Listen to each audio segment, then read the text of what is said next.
Okay, so we are here for the Queer Popular Culture panel. My name is Sarah Lewis. I have a master's degree in popular culture, so appropriate to be here.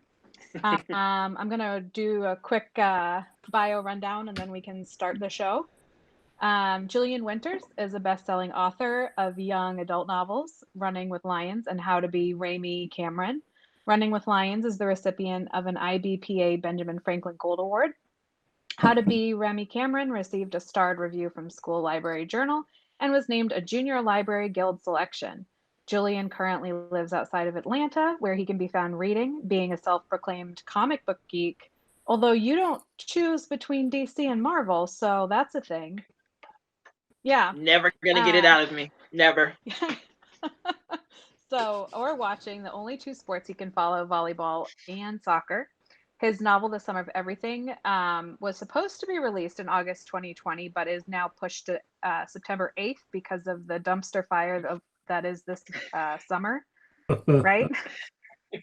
this whole entire year. Yes. Yeah.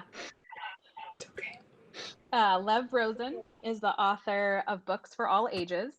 A couple for adults, a couple for middle grade. His first young adult novel, Jack of Hearts and Other Parts, was an American Library Association Rainbow List Top 10 of 2018. His books have been sold around the world and translated into different languages, as well as being featured on many of the best of the year lists and nominated for awards. Lev is currently is originally from Lower Manhattan and now lives in even Lower Manhattan, right at the edge, with his husband and very small cat. And Lev had a book that just came out called Camp, and it is the best book about a summer camp.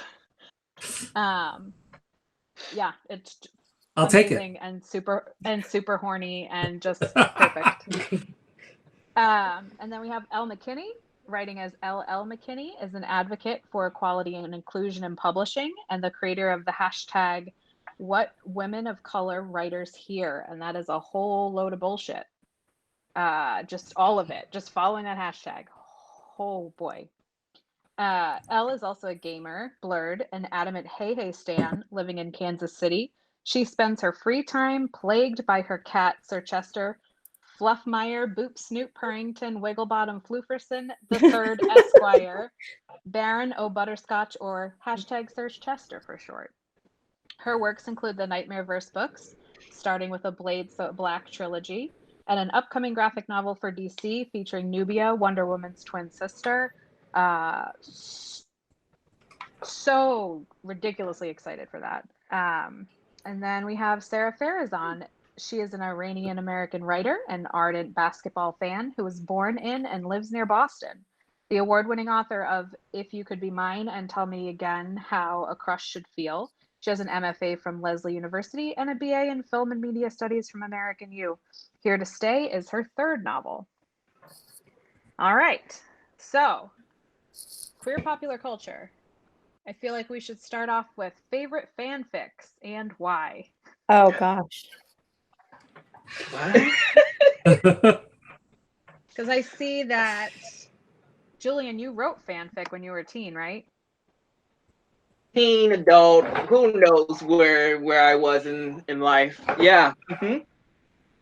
I did. So are we talking like favorite, like, because if you asked me like a story, I couldn't tell you for. Are you talking like favorite fandom? No, just like who were you shipping? Where was your slash fic? Oh, where were you? Oh, this is an attack. Yeah. This is an attack. I mean, Sarah, this is a trap. Yeah, this is an attack. This feels very. I'm happy to meet you, Sarah and Elle, for the first time. But Sarah, this seems like very personal. And we're recording this for the internet for the children. Yes. Is that correct? Wow. I mean, I'm embarrassed by mine, and it's from a while back. But I will, if you want me to start off, just to be the sacrificial lamb. It's especially unfortunate considering the events that have occurred. But I unfortunately did watch Glee when it was a thing for the first 3 seasons. Yes, the three because seasons. they're That's the it. first 3 seasons. And I was always like, there's really too much singing. I'd rather there be no singing, no songs. Not at all. enough singing. I know that's how they made money, Oh. but I'm not a musical person. I was just like, when are the girls gonna kiss, right? So, Yes. so Santana and Quinn, that was the thing that I enjoyed. The idea of that, and then unfortunately Rachel and Quinn, but now with Leah Michelle being a horrible person, but this is like 2010.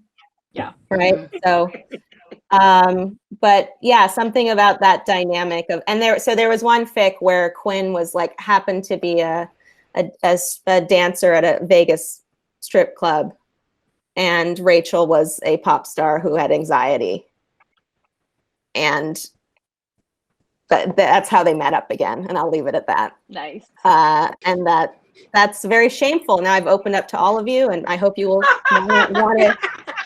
want to talk to me after this. You know, Sarah fell for the trap. I first want to say, like, I've met Julian and Lev before, and they're wonderful people. And Elle, I've admired you from afar on the internet, and I wish that I was as thoughtful and insightful as you. And Sarah, I hope we can be friends because you have an MA in something that I think is really cool. But now I just feel gutted, just full of dread and regret. So. Well, I'll go next. So I have a plethora of fandoms. I didn't really participate in the fan fiction world. Like, I read a lot of it, but I was that kid who was like, "You're doing it wrong." Like, that was me all the time. So I mostly did way back when like there was still like Yahoo chat rooms. I did RP back in. That's how I cut my teeth on writing. Was I would play other characters in scenarios. Like, we would have the coffee shop AU live in a chat room with like 6 people, and we would all be different characters, and we would go back and forth. So I want to say that, I mean, also in light of not as recent but relatively recent troubling events, I shipped a lot of Harry Potter characters back in the day. And Sailor Moon primarily, but I was correct. I just was. I was a fan of Serena as we knew her before we found out it was Usagi, with pretty much anyone but Darian, because he was kind of a jackass in the first one. Like, he just was. He was a jerk. Especially this, I shipped her very much with the Starlights, if you watched that particular fandom. Yes. But yes. The Starlights are some of my, I love the Starlights. And it's, I mean, I'm Zutara until this world just falls off its axis and drifts into the sun. So Zutara forever. Aang was a trap and a lie. And you can fight me on it. Katara deserved better. Justice for Katara. Julian. Oh, Jesus. Oh gosh. I'm like Sarah, just like, after this is out there, I will be disappearing. I had a great career. It was wonderful. It really was. And I appreciate everyone who bought a book. I want you to know you can continue to buy the books. We could just take my name off of there. I wrote One Direction fan fiction for a minute. I was hardcore. I'm always that person who never likes like the main people at all. Whatever fandom I can't do like the main stars and everything. So I was very much Zayn and Liam. And just wash that from the records now. But as a reader, I cut my teeth on like comic book fan fiction. So I was huge on Shatterstar and Richter before it became canon in like the actual comic book. So like back when I was a kid, I was like, this is this cannot be right. Like, I have friends and we are not like this. And it cannot be that they're just friends. And it turns out like 20 odd years later, it's like, oh, I was right. They weren't just friends kind of thing. So yeah, I'm very much like a comic book person, but I am like Elle, like Sailor Moon. I remember writing Sailor Moon fan fiction. I never had like shipped anybody. I just remember like writing the fan fiction thinking like, oh yeah, like, why did this series stop? I really hate that series stopped. So yeah, there's mine. Okay. Lev, Julian, did you let's ever talk cross about you. anyone? Did I ever what? Cat. Did you ever cross like cross Sailor Moon with another fandom? Because we did that. Why are you We calling me made out other right people now? Sailor. Why are We you made calling other me people out? Sailor Scouts. Yo, so Like, if they weren't Sailor, we made them into Sailor Scouts. We made them up. Thundercats. I crossed Oh. Moon and Thundercats. I wrote a whole damn series. I can't believe you know this. Oh my god. Can I ask a question, Julian, regarding that crossover? Where did Snarf play into it? You know, Was Snarf the Luna? Snarf has to be the Luna, right? You know what? I think I did make Snarf like a Luna Artemis like mix because Snarfer was like a huge mistake in that whole series. So I just like Snarf was just like a mix of Artemis and Luna. Yeah, why are y'all making me relive this? Lev, No, it's there's okay. a cat. I crossed Cat. Sailor Moon and Gundam Wing. It's all right. Yeah. Really? Yeah. Mm. We'll talk. Yeah. let us all go delete our AO3 accounts. Okay. Lev, nothing? My cat just ran away. I was going to distract you again. Raider.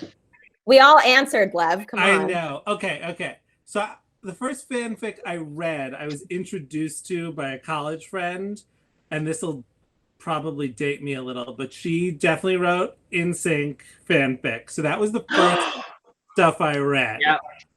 Yeah. Was it titled Dirty Pop or? I do not recall the titles. Yes.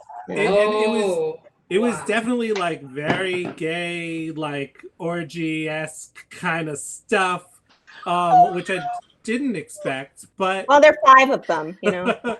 it was definitely an eye-opening introduction. It was definitely an introduction. But I think later on when I realized it was more of a thing, because I didn't listen to NSYNC, so it was a thing that like intersected with stuff I enjoyed, like Buffy, Doctor Who, etc. I think it was mostly I was reading Buffy fanfic. I also appreciate the fanfic that has been written about my first book, which is fun. Oh, wow. I know, you're not supposed to admit it, but it's been out like 8 years. I don't care now. Oh, that's great. Doctor Who crossover. Hey. Oh, wow. Yeah. That's awesome. Sarah, how about you? Or are you the moderator so you don't have to embarrass yourself? I will put myself out there. I actually taught fan fiction for an undergrad class. Oh, wow.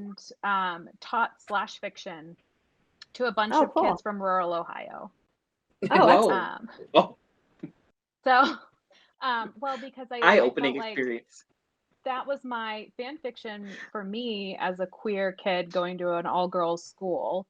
And Sarah, you may like this is part of your background too, like having that like feeling ostracized and like not knowing what to do because you're gay, but you're around a lot of other people who are not, and or at least aren't out. Yeah. Aren't out, yeah. Yeah.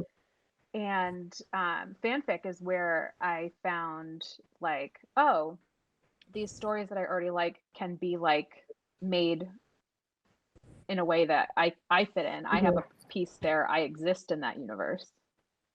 So I always found I started with fanfic with you guys because I think for a lot of queer people, especially our age ranges, went to fanfic as a way to find themselves in text.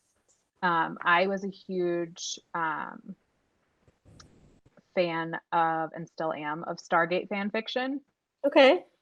And I bridged Sam and Janet, so the medical officer and one of the astrophysicist, because I thought they belonged together, and I would read anything that was written about them, anything.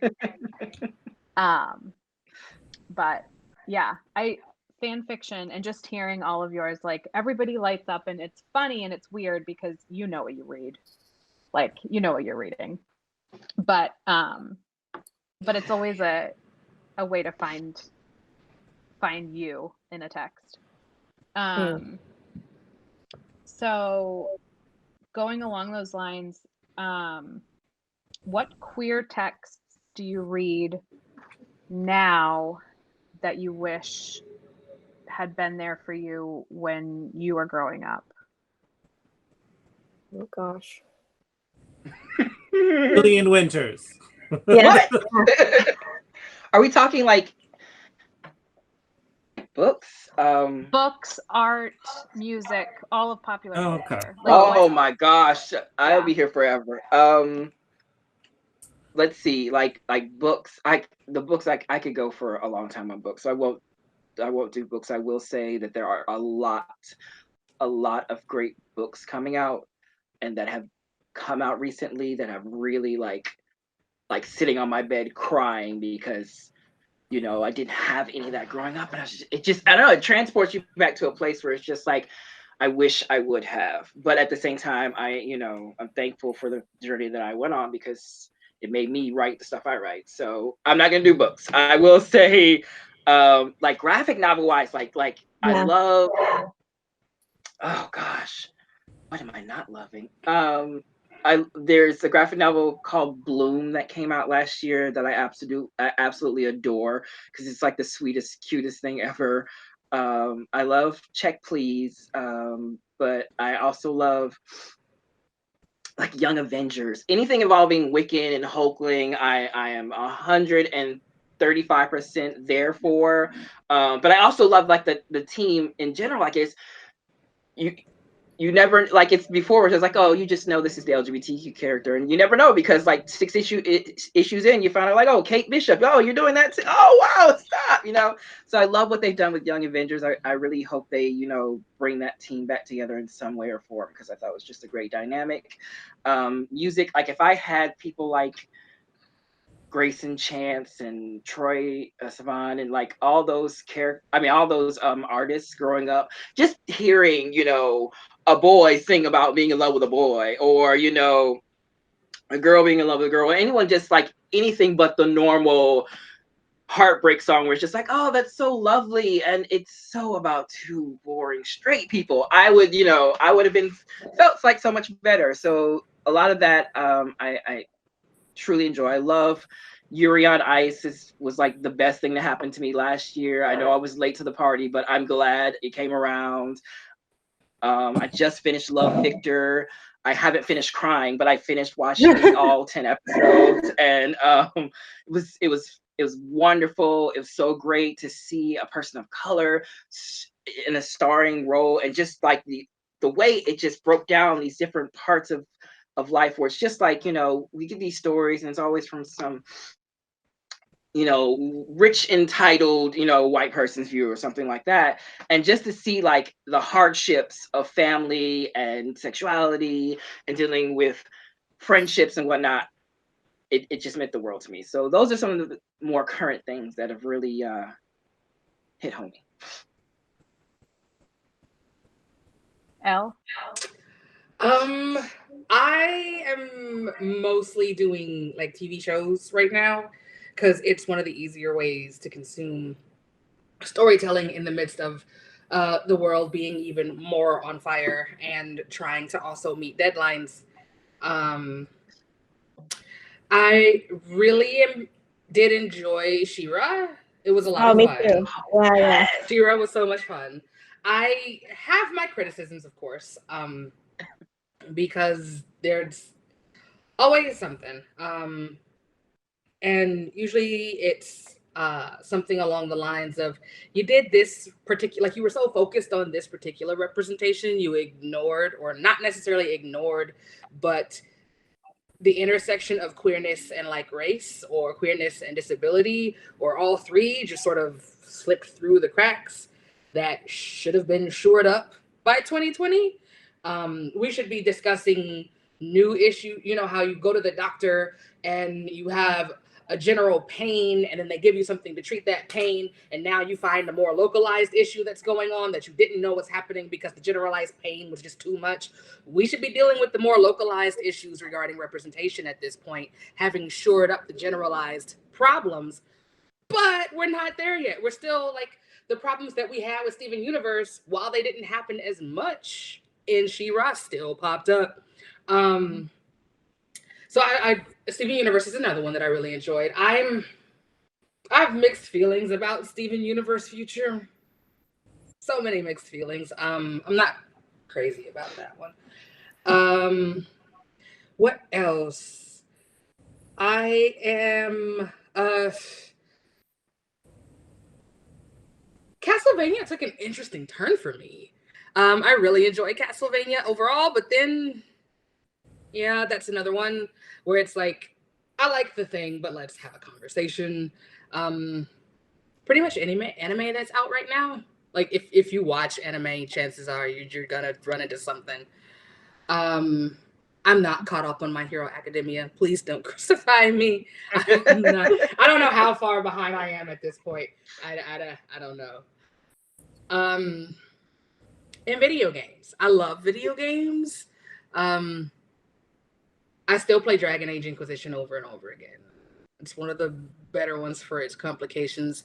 And I'm getting ready to start Final Fantasy VII again. So it's those are all, like, they have their bits and pieces, but they're part of what I really loved back then. And I'm just really interested to see how they've adjusted and what they've become. I had another one, but I've completely forgotten what it was. But that's okay. So who's next? I think Sarah, the question is like stuff that is sort of we wished we had when we were younger. Is that the yeah? I think for me, when I was in to Julian's point about graphic novels, like when I was late teens, early 20s, I found queer women in comics, but they were usually written by dudes. Not that they weren't at the time; they were really important, like "Strangers in Paradise" by Terry Moore, or even in Runaways, you know, Yes. which is on Hulu, which is really great, and so that's been fun to see the ship that I wanted to happen. With Carolina and Nico. Not to spoiler alert, sorry to the children watching, but so that's been really kind of nice to see. But now seeing so many graphic novels like you know, like Laura Dean Keeps Breaking Up With Me, or Bingo Love by T. Franklin, or just seeing, you know, superheroes that I was hoping for, and now sometimes they're canon, like Poison Ivy and Harley Quinn, you know, so that's been validating. I'm like, I knew it the whole time. Look at that. You know? And to Elle's point about watching television, I've been doing kind of more short form stuff of that, or documentaries. Like, I know that people really like Fleabag a lot, and I enjoyed it, but I also feel like Chewing Gum was a better show and also broke the fourth wall and had a younger protagonist. So I'm more inclined to watch that. Betty is a show I want to check out. I haven't watched it yet. It's about like a group of skateboarding girls. It's on HBO. Britta Lundin, who wrote the YA book Ship It, she works on it. She wrote an episode or two. So I'm excited to watch that. And I've really, really enjoyed Killing Eve for a long time now. And I found that last episode very satisfying. And Villanelle, I adore her, but I'm also scared because she reminds me of an ex-girlfriend who doesn't kill people, but is close.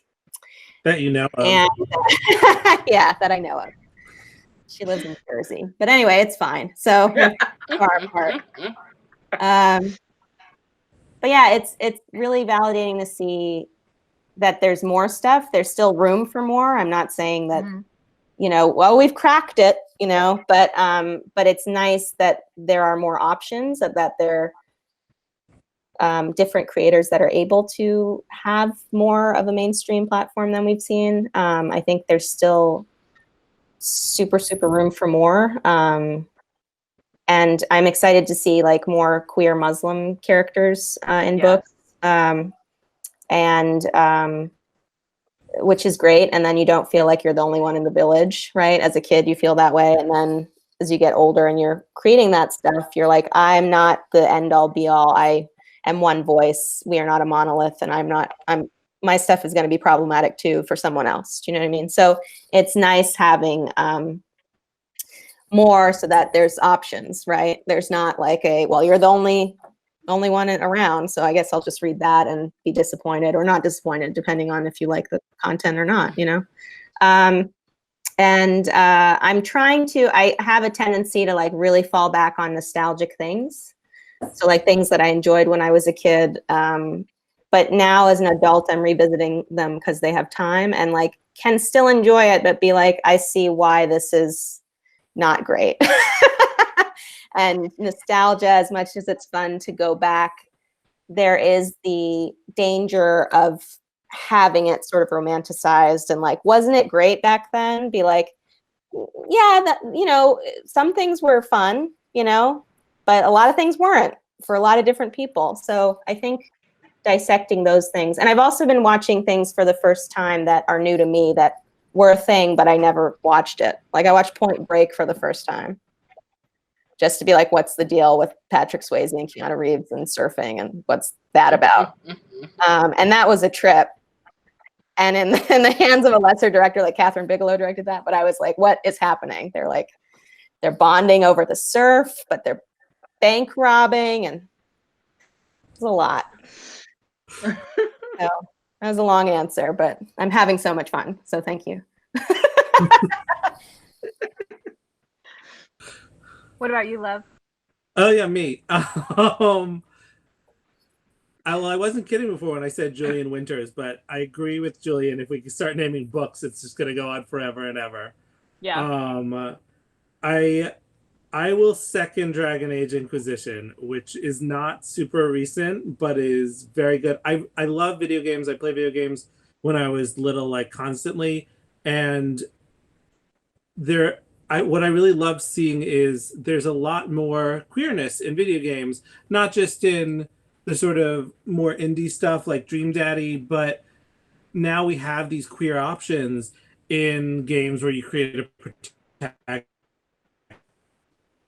And what I like to see, although I feel like we're just starting to get it, is moments where those characters are actually queer, where it's not like the love interest is like, I don't care what you are, whatever, that has no bearing on my personality or my understanding of myself, but where the characters that you fall for actually are sort of coming out of the closet or figuring out their own queerness or happily, openly queer. And I feel like we're seeing a little more of that. I saw it in Assassin's Creed Odyssey. There was a character who is like pretty openly queer, and I haven't played it yet, and I hear mixed things, but Last of Us Part 2 just came out, which has a queer protagonist. And I don't know how it's handled, but I am excited for it, cautiously. And yeah, I think that's a really interesting front to watch video games in general, just because like I'd love to really see, like I think Last of Us Part 2 is going to be really interesting. And I don't know if I'm going to like it, but I think it's going to be really interesting to see how it explores the queerness in what is essentially like a AAA game. And I think that is going to be just mind-blowing on some level. And like I think about myself at like, you know, as a teenager constantly playing video games, and being able to see that would have been astounding. Like even though it's a queer woman, it's not a queer man, like just that would have been, because that's not a culture you expect to find it in. Yeah. Especially because we're getting past that, kind of to what you were saying before, Elle. We're getting past that you know, here's your character, here's your coming out story, and it's all about that, and it's this like one dimension ness to it. And I know that a lot of the new texts, and Lev, your new book Camp has this a lot with your protagonist succumbing to peer pressure, but it's not peer pressure about coming out, it's about identity and identity within queerness. Can you speak a little to that? Yeah, I did it in Jack of Hearts too. I call it the glass closet, which is this idea that like, and it's essentially a form of liberal homophobia, which is what I grew up with. Like I grew up in New York City, but I went to like a private school that was renowned for its ethical treatment of everything. So everyone there is like, I love gay people, I love gay marriage, etc., etc. But there's this thing where if you come out under those circumstances and everyone tells you they love you, there's still sort of this other closet that you're in. And the moment you become like too femme, too butch, too this, too that, you start becoming this like bad queer. And that's when all of a sudden it's like, well, I love gay people, just not those gay people. And it's almost always just some variation on straight people telling queer people how to be queer.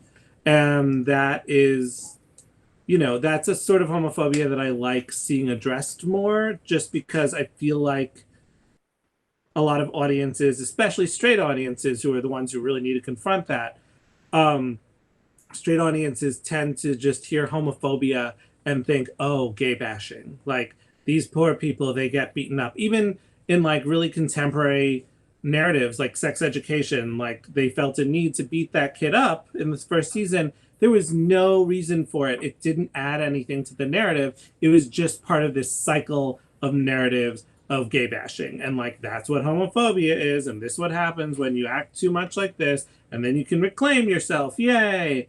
But the fact that that's essentially what straight people think our story is, when in fact, obviously we have numerous stories, gets really aggravating because we have more stories than that. And I think that it makes it very easy for straight people to tell themselves they're good people when they essentially get to be like, well, I never beat a gay person up.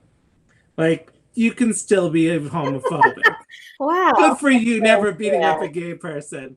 Like, and I really feel like for some of them, that's the line. That's the line. I never beat a gay person up. I'm not homophobic. Never used a slur. I'm not homophobic. There's still 1,000 different little cuts of homophobia that people experience all the time. And those are the things that interest me. And I think, you know, with Camp, it was about the way we internalize that sort of homophobia and sort of become the police for straight people. And in Jack of Hearts, it was about the way straight people just sort of bully us because they can. They like shape us into what they think our story should be because that's what they can do. And I always thought it was fascinating. There's a reveal ending at Jack of Hearts where I could always tell when people were like, I didn't get the ending. Like 90% of the time they were straight. You just sort of like, I was like, of course you didn't. Like, you don't understand this part. So that's the stuff that's really interesting to me right now, and what I love seeing pursued in pop culture, because I feel like we've had a lot of coming out stories. Let's get to the next thing. Let's get to the post coming out stories. I will say one thing about coming out stories. Usually, I agree that, you know, there is more than that, but it often feels like we've seen the same type of people be able to come out, and like there are other communities that have not readily available had that coming out story. Much like when people say, "Oh, we've already done this trope," right? It's like as soon as a non-white person explores, you know, a trope, then it's like, well, we've already done it enough, right? So I agree that there is like more than like 101 stuff. I totally get that. But sometimes I think it would be interesting to see different people have coming out stories that necessarily haven't, especially if it's in a film or a TV show, you know, that's huge. And have the different reactions, right? So like some people it's explosive and it's difficult, and, you know, and some people it's loving and accepting, and seeing the, you know, family dynamics be it would be great to see that positively. Like, I love Simon, don't get me wrong. It's, you know, that Jennifer Garner's really right there and everything. But it would be nice to see that in a household that's like in a different country, or do you know what I mean? Like, it would just be, for me, I feel like that would be great. Yeah, I think that absolutely that would be fascinating, but I feel like that's not what we're getting. I know. This is all post-pandemic. I just don't want to be so like, yeah, this is fine. I don't like conflict, but I also feel like I just like there's stuff that needs to be done already. Like the fact that we're debating certain things now in like a moment where people are really scared and the whole world is like grieving, and we're like, well, should these statues stay up or not? It's like, no, take them down. Yeah. You know? So I don't know, but media, it's a business, right? It's a commodity, and who is in charge of media and who gets to, and I don't mean like there's a group of people. I just mean that like when there are creators, certainly, and we can speak to all of this being a creator, but we are not the heads of the publishing room, right? We are not as yet. I have strong feeling about most of the people on this panel. I'm not organized enough, but you know, who like what dictates commercial interest, and also finding out that when things are successful that people didn't expect, right? Like we saw the success of like Get Out, right? And we hadn't seen a mainstream Black horror film do that kind of numbers for a while. Like Blade did, certainly, but you know, just so the money is there. I think it's remiss to say, oh well, who's going to want to watch that, right? Especially now that there's so many different platforms. Like Nielsen ratings are not what they used to be, right? Like everyone's watching Cheers, right? Because it's one of the only, I mean, I love Cheers, but it's like one of the only shows that you could watch, right? Pre-cable. Now it's like Hulu and Netflix and all manner of streaming. And so, so there are people that will tune in and watch, you know? It's just figuring out how to, I don't know. It can't be on the same people to kind of shout, hey, like money talks. So if people consume media that is of the kind that we hope they want to consume, then that's, you know, it's, but also what is being offered. If you're only offered one thing at the buffet, like I love that broccoli under the sneeze guard, you're going to eat the broccoli under the sneeze guard, right? And be like, wow, they added pasta salad, great. Like, you know, so I think that also, but anyway, we're not going to solve that now, are we? I don't know. That was a rant. Elle, let's switch the panel around. We're fixing this now. Yeah. A lot of I was reading through Elle, a lot of your Twitter feed, especially when it was talking about larger conversations about how authors are paid and how like they're saying it's indirectly racist, although I feel like it's very directly racist. Yes. Like there's no question about it. It's that getting the public, and I think this is easier for film and television, because I don't think a reader, like a random reader on the street, has any clue what an author is paid, right? So what are the next steps? What are the best steps to getting that information out there so we can, you know, rail against, you know, Roxane Gay being paid next to nothing for her advances? Like how do we, what are the next steps? To be honest, I don't know. Yeah. Because a lot of these things aren't like it's a secret, but it's not a secret, right? It's a lot. One of the questions that I got asked, actually, the one question I got asked every single time I did an interview about publishing paid me was, "Were you surprised?" No. Did you expect me to be? Yeah. I'm tired. Like, I don't think we can even begin to fathom what the next steps are until we're done with people being surprised. because then we have to nurse your surprise. We have to wait for you to come out of whatever shock you're in. We have to wait for you to gather yourself together, to be able to prepare, to move on to whatever's next. And by then we've lost whatever momentum we've had, right? So it's like, and people think that, oh, you're numb to, you know, whatever's happening. It's like, I'm not numb. I'm just, nothing you could tell me about what happened would surprise me.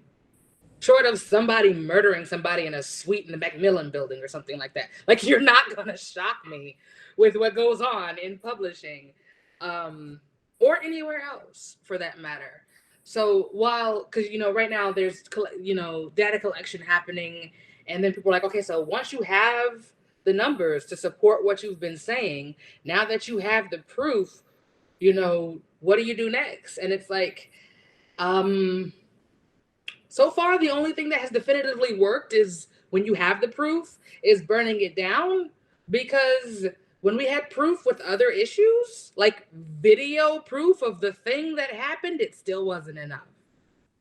Yeah. So people being like, oh, well, now prove it. It's like, we do, and you still don't do anything with it. You didn't start doing anything with it until the thing we were talking about turned on you, which we told you it would do, but you didn't want to listen. We told you they would come for you once they got done with us, and you didn't want to listen. Yeah, I know. Sorry, my cat's at the door. He's so upset that he's locked out of the office. So I think that the next step is to interrogate what people will be willing to let go of in order to show, no, the people in charge, this, we mean business. Like, you're gonna have to, I don't know what it looks like getting on the front lines for publishing outside of, you know, what has kind of already been happened, and then it gets called drama or cancel culture or whatever, you know, that happens. Because every time something happens, particularly within YA Twitter, it's reduced to like, oh, it's high school politics. They're just eating, YA Twitter is eating each other. It's eating itself again. There's drama going on over there again. You belittle the actual struggle that people are happening so that people on the outside don't pay attention. It's the same thing that happened with like what's going on. Oh, Black people are making it up. Y'all are exaggerating. It's not that bad. And then when it is that bad, you move the goalpost. Well, I mean, did they deserve it? Who deserves being knelt on for 9 minutes until they literally, like, their life seeps into the concrete beneath them? You know, so it's short of whatever looks like burning this place down. I got nothing for you. And people are going to have to be willing to let go of a lot of stuff for that to happen. People are going to have to be willing to pass on contracts. Big name people, the people who make the money. Mm-hmm. You know, it's like, just pick one random, huge, big name white author. Make them pull your books if they don't get their mess together. Refuse to write the next one. Put skin in the game. Do something other than write a tweet or put a black box up. Yeah. I think getting readers more aware of situations and being, I think this generation is the people who are watching this are a generation of activists. They are learning, they are questioning, and by giving them texts that they can question their own narrative, their own community, what they're not seeing through what they're reading, is a step. It's not a big step, maybe, but it's a step. I know a lot of people have talked about queer books in particular being, we've had fights in our school libraries over having queer texts. And luckily we have the space and the librarians who say yes and more. But it's working through that. I always, people do, like, when libraries, particularly in this country, right? Because we're supposed to be able to choose things, even though that's not always the case. But, people will make that case like, oh, I wanted to buy your book, but my school district won't let me, or what, they kind of say these things that are meant to be positive, but you're like, okay, thanks. Like, but I always say, like, you know what? I read a lot of books about straight people and enjoyed them, and it didn't take, I'm still very gay. So I think that notion is very antiquated too, that like, well, we don't want our teens to get ideas. It's sort of like, why would a teen read that book unless they were be like, well, I've read adventure stories that for my whole life, centered straight people, right? Most of the time until there was more material to be able to read, or that was offered. And that can be said with people of other races too, where it's like, the books that I really liked and identified the most were non-white books, or books that had protagonists that were Black or Latinx. We certainly didn't have any, like, we weren't reading Persian stuff in school, or like Middle Eastern or South Asian main characters, and there weren't too many for like that age group. But it was just nice to know that, like, this is not it, right? Like, this is not it. So I don't know how that changes either. I will say that, kids who grew up like watching, like right now, that are watching or reading stuff, it's not that huge a deal, right? Like when they get older, it's like, oh yeah, my son came home with a book that has a trans protagonist. It's not a big deal. My daughter came home with a book about a non-binary, queer person. It's not a, you know what I mean? So, but I don't think we're solving that tonight, but it's good to talk about it so that the young people can watch this and talk about it for as long as possible. And also, hopefully there are teachers and librarians watching who can have these discussions and put action into it.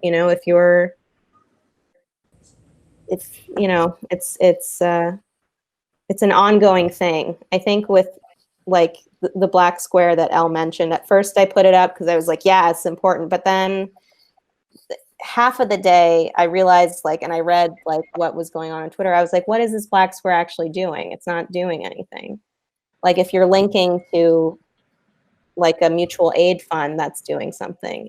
So it's not that people have to do things overnight and like, but you have to take some sort of action. Otherwise it's, it's like, what do we do? Be like, well, let's work. I'm a fan of the idea of overnight though. Like there was, I forget what it was. But it was a quote that somebody said back before the new Star Wars came out, back before Force Awakens happened.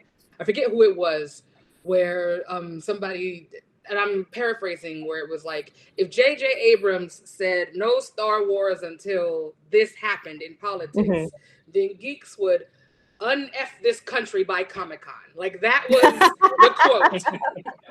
They would do it by Comic-Con. And that, while, I mean, geekdom is one of the worst places for this type of stuff to happen, it just burrows down to the point that people are adults and they're going to do what's important to them.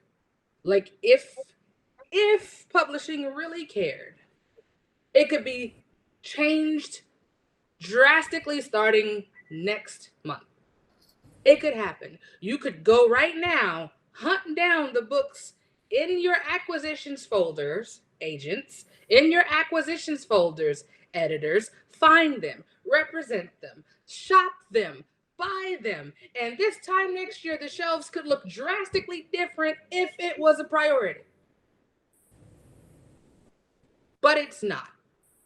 It's the priority of a small minority that's very loud, and we do what we can, so change is happening slowly. Everybody is kicking and screaming along the way. The people who don't want to do it because they're scared of alienating whoever, but they don't care that, you know, versus someone alienating somebody who already has all the representation on the planet, giving this one person maybe the one glimpse they'll ever see of themselves as much as they can. Because I like, until I wrote it, and a lot of authors feel this, until I wrote it, I saw bits and pieces of myself. I was never fully anywhere, you know. So I mean, everybody's like, it's like James Baldwin's quote. It's like, how much time do you need for progress? We've been at, when did We Need Diverse Books happen? 2014, 2012? 14. It was 2014. 6 years. 6 years. That's over half a presidency. That's a presidency and a half into the next one. And you mean to tell me that the statistics ain't budged relatively, but we're doing so much better? I don't know. I used to be like, you know, it's going to take time, but that's one of the lies that they sell you on. Don't believe it when they say it's going to take time. That's their way of backing out of it, because if they tell you it's going to take time, they can trick you into looking at something else over a period of time, and then they could pull out of actually promising you something altogether. But now I have worked. What I'm saying, I worked These at. are not I the worked at books Hallmark. that you want. Exactly. I worked at Hallmark, and they say that it takes a year, 2 years to produce the cards that are going to happen. They didn't. For a year, I was talking about, we need to sell Black Panther cards because people are going to want Black Panther cards. They didn't take it seriously until the first box office numbers hit. Then those Black Panther cards came out in May. We went from what takes a 2-year process to 3 months. If they wanted it to happen, it would happen, and it wouldn't happen a decade from now. It would be next year. I've seen them crash books before. I've seen it happen. So you can't tell me it's going to take time. Not anymore. Odell believed that mess. Sorry. I think also we're all like stuck in our houses now and thinking about time, right? So it's sort of like looking at the past, like what time have we had, and looking like what time will be like. So people are fed up, and a lot of, that's a good point. I feel like one of the things we really need to do, as with anything, is like, you know, these people, publishers, they operate on money, you know, so on some level, as writers, we don't have the power that we need, and it comes down to those librarians again. It comes down to those buyers, and as Elle said, like, we're a small vocal minority here. Most readers aren't necessarily tuned into what's happening on YA Twitter. And I think we need to find a way to sort of make every reader out there into someone who is spending their money with thought, as opposed to just going for the big name that gets all the advertising and is invariably some straight white person. I think that a lot of this comes down to librarians, to booksellers, and it comes down to their guts, essentially. And I don't know how to radicalize a librarian, unfortunately. Oh, they're easy. They're pretty radical, yeah. That's what I'm told. And then, I mean, yes, absolutely. There was a librarian who essentially blackmailed a mayor into getting my book onto a shelf in his library in small town Ohio. Yeah, no, I love that story. And then there's like, you know, a dozen other librarians who, I'm married to a librarian, so I hear about these things, who, you know, just didn't acquire the book because they knew it would be too much trouble. Too much trouble. They don't want that trouble. They don't want that trouble. And those are the ones that we have to radicalize, and I don't know how. I mean, I guess it comes down to the kids coming in and demanding the book over and over and over again, right? That's what the kids watching this can do. Yeah, I mean, that's the case for everything, though. You want your books to sell, you ask the library, you want them to put it on the shelves, you ask, not Amazon, but indie booksellers to get it on the shelves.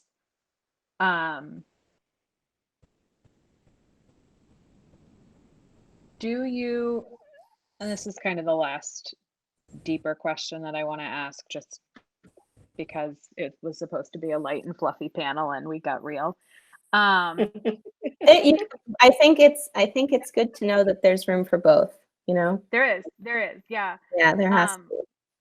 Where do you see as authors how important author visits and like in schools, especially if for YA, or not necessarily book events at like large bookstores, how do you see that as being one of those agents towards change?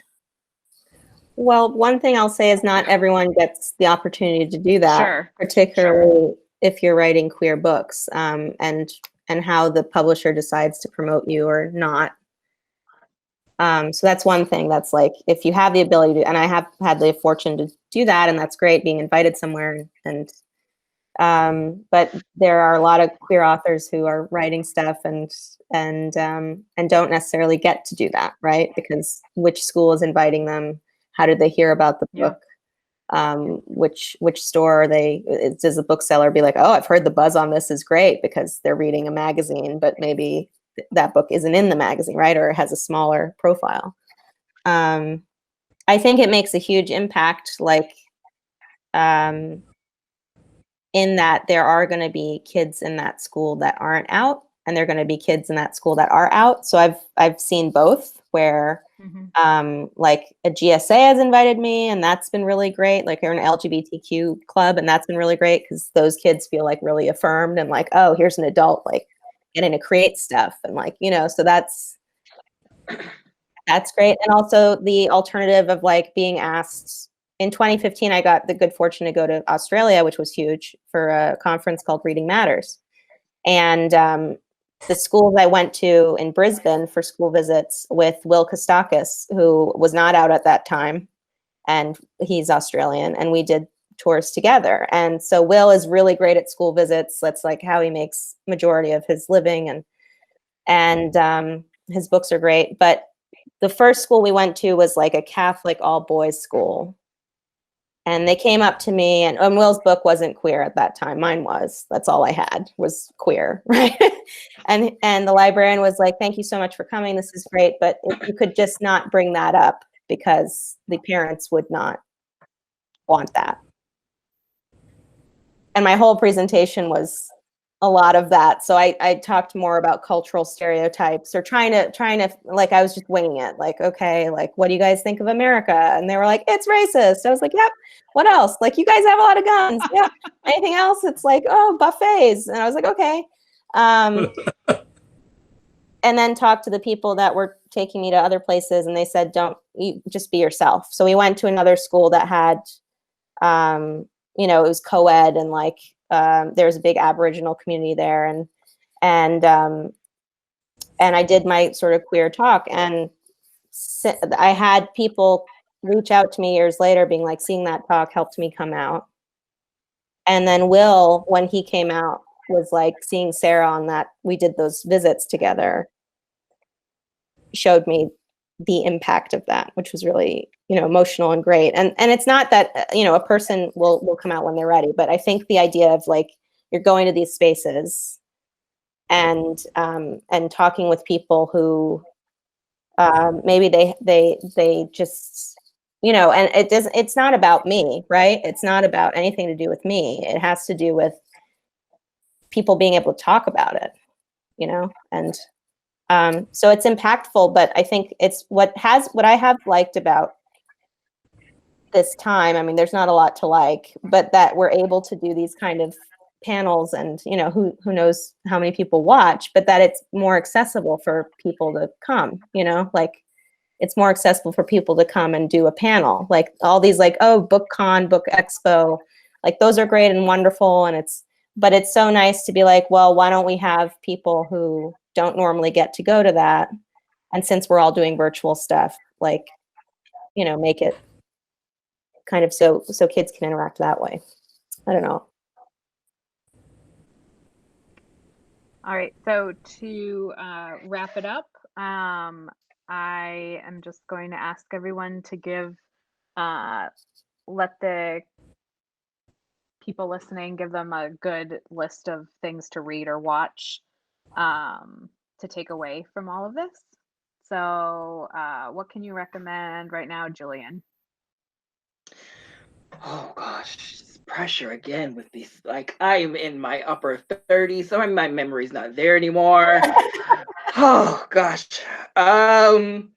Let's see. Things to read. I will say that you should be reading The Nightmare Verse by Elle McKinney. Just because like maybe it's a soft spot for Buffy growing up. But just to hear the tagline, what if Buffy fell down the rabbit hole instead of Alice? Yep. And to see the empowerment of a Black queer character on these covers, whew, it means a lot. So I definitely say that. I would say camp was and will probably for many years to come. So Lev, I'm sorry, I hope you don't plan to write something else, but be one of my favorite books that I've read. So highly recommend that. I love everything that Sara does. So please pick up Sara. Oh God, I paid him $5 for the channel. Sorry. You what? I paid you $5. Oh, I gotta send you $5 too. Yeah, please. I'm not up to date with what the kids use, so if you could PayPal me, thanks.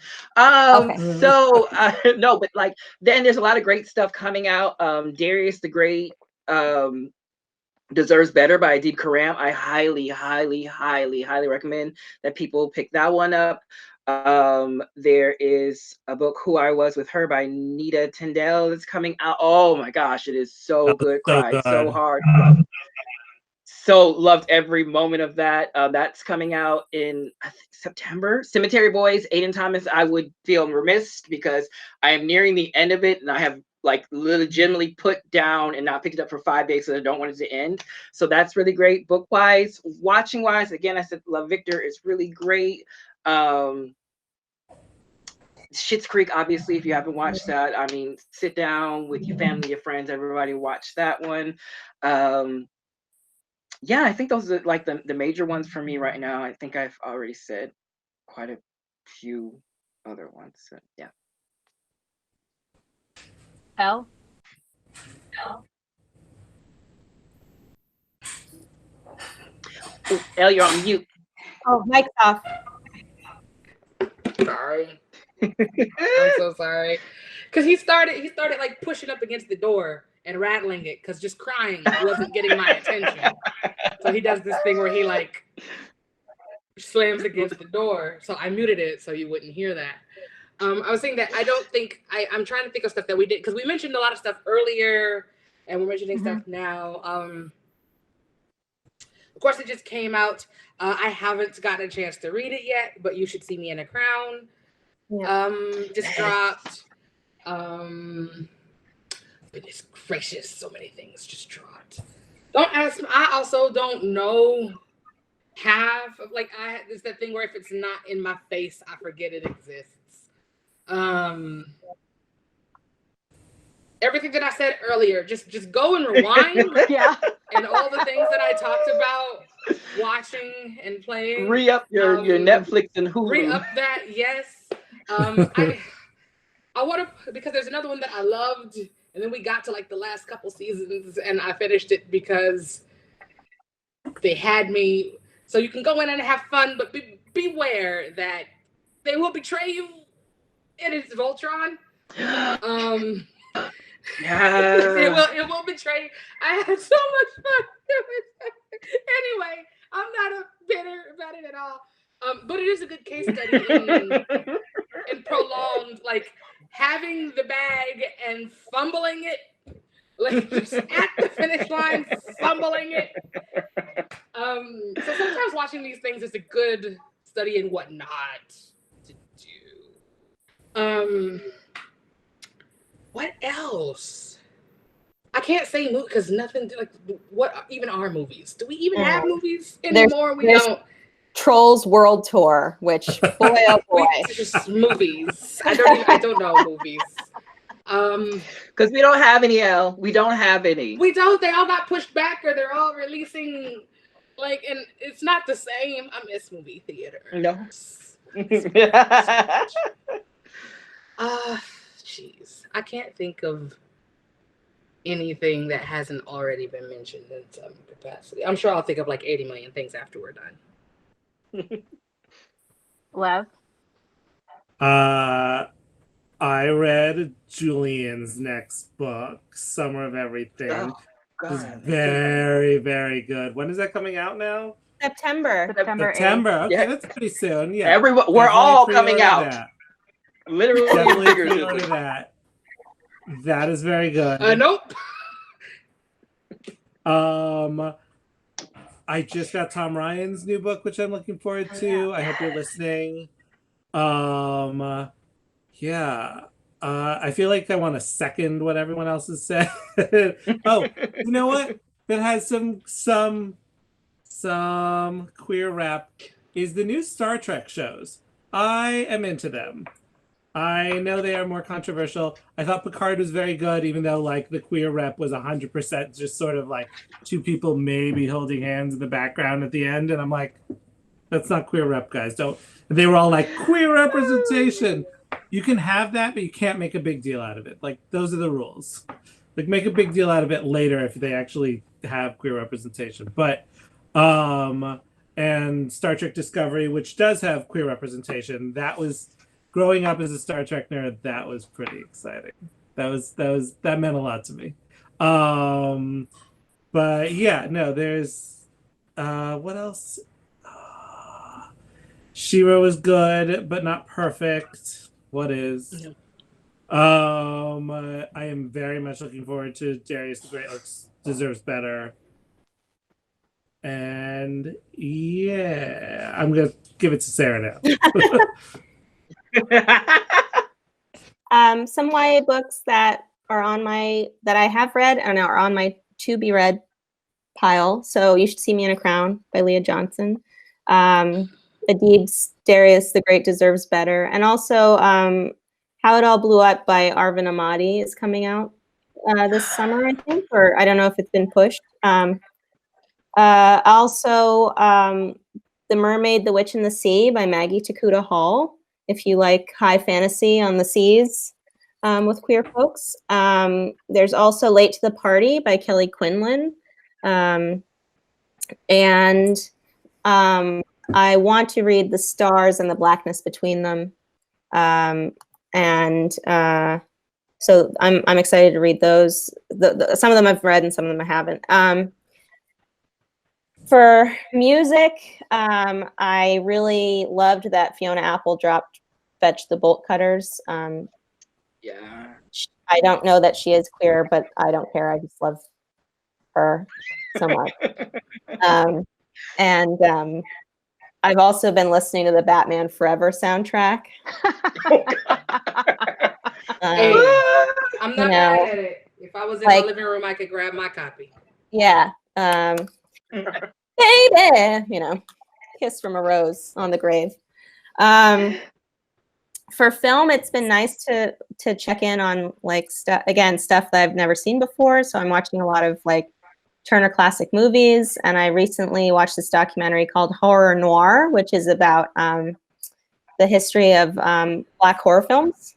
So that's been nice to get to learn more. And then Killing Eve, if you haven't watched it. I also really love Glow. I know probably not everybody does, but I love it. It's a mostly all women and wrestling ensemble, and it also has a comic book.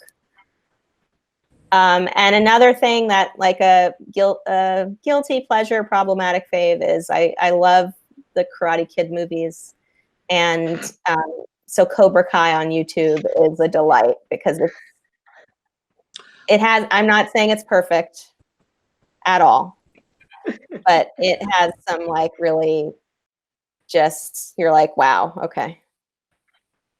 And I think it's free, so I don't know. Yeah. I want to recommend a thing, but I don't know if it's age appropriate. That's okay. It's called Has Been Hotel. Oh, what's that? Hazbin Hotel it's on YouTube.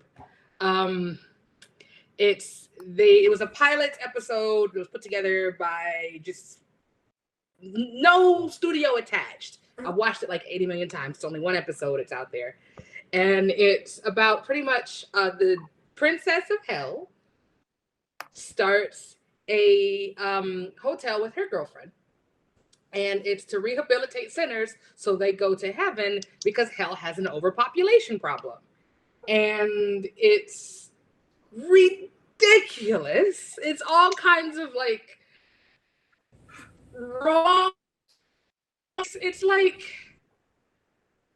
I want to say if Cards Against Humanities was a TV show. Like, like that's what this is. That is messy. Wow. It is, but it's really enjoyable.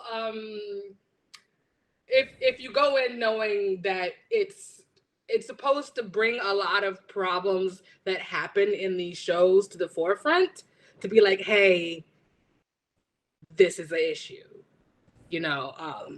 But it has lots of 4-letter words.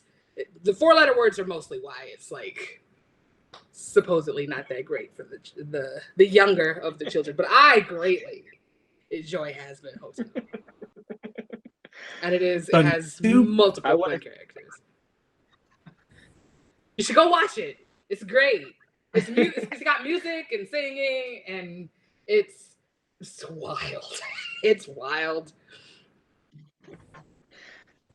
I wanted to throw out The Thing About Harry. It was a great film, and I want to shout out Hulu and Freeform for giving me all the queer content that I need. I really do hope that Netflix and everybody else catches up, and I really do hope that all of them catch up by giving me more stories with queer people of color in the starring role. But I do love what Hulu and Freeform have done as far as, especially for like teens and whatnot. They're really good at giving them diverse cast and queer characters, or outright and whatnot. So yeah. And the San Junipero. Oh yeah, that's a great one. If you haven't seen Moonlight, please see Moonlight. I mean, if you have seen Moonlight, go watch it again. Yeah. It was Best Picture. Just always watch Moonlight. Obviously. Just always watch Moonlight. The one episode of Black Mirror, it's a great show, but kind of bleak for now. But San Junipero, that episode of Black Mirror is the best. I love it. Yeah. Yeah, that's about it. Bold type on Freeform. And don't forget about that NSYNC fan fiction, kids. It's all out there for you. Yes. Oh my gosh. Gosh, if I was the one who wrote it, Lev, I'm sorry. No, my friend. Y'all just my revealing friend things to Leslie me I wrote didn't it. know this was existed. Oh yeah. Oh god. Yeah. One Direction, NSYNC. I'm assuming there's Backstreet Boys out there somewhere. I Yeah. did not Any know crossover NSYNC and this Backstreet was Boys? a thing. See, I thought I knew things. I know nothing. I am but a babe in the woods. I know nothing. It's fine. Dirty Pop, baby, can't stop. Remember that? That was a time. Was a time. Oh. Well, thank you everybody for being here and revealing your deepest fan fiction proclivities. Oh, I ruined. Sarah, thank you for asking us and exposing us to the internet. Always. That's-